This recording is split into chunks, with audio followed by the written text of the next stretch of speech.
Yo, what is up everyone, Randy here. Today we're going to be talking about long exposure landscape photography, so let's get into it. So if you've ever wondered how people take photos of the night sky or of the Milky Way, today we're going to go over the camera settings and equipment that you need to start being able to experiment and start taking those on your own. The first thing that you're going to need is a tripod, then you're going to need your camera obviously, a wide angle lens, and a headlamp. And then a lot of patience. What we want to understand is that because there is not that much light at night, because the sun isn't shining, we need to optimize our camera settings to allow as much light to come in as possible. So we're going to bump up our ISO, we're going to open up our aperture, and then we're going to leave our shutter open for a much longer period of time than we normally would. So the first thing we're going to look at is the ISO. So we typically want to shoot between 3600 and 6400. And that is just a range that most cameras can handle without too much noise. If you have a more professional level DSLR, you can go up to 12,800 and you should be fine.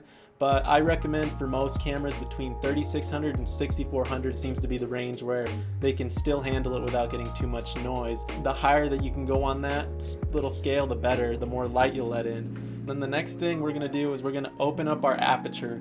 So we're going to shoot as wide open as our lens allows. So if that's f4 or if that's f2.8, f2, whatever your lowest aperture setting is on your lens is what you're going to want to shoot at, just to, again, that lets more and more light in. So with our shutter speed, we're going to leave it open as long as possible.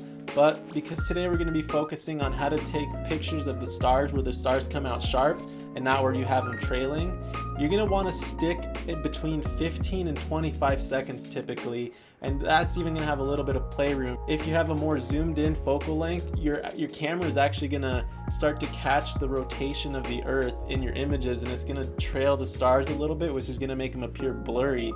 So you're going to want to check online. There's a few calculators. You can just look up nighttime photography shutter speed calculator and you should be able to find something. And what you can do is check based on your focal length of your lens. You can see the longest shutter that you can leave open without getting the star trails, which is really, really cool. So once you're out and you get your camera settings and you start to play around, the main thing with long exposure landscape photography for me, and I think for most people, is actually finding your focus. And that's because it's so dark at night that autofocus doesn't typically work really well. I find my camera missing quite often, so I manually focus all of my lenses whenever I'm doing long exposure at night.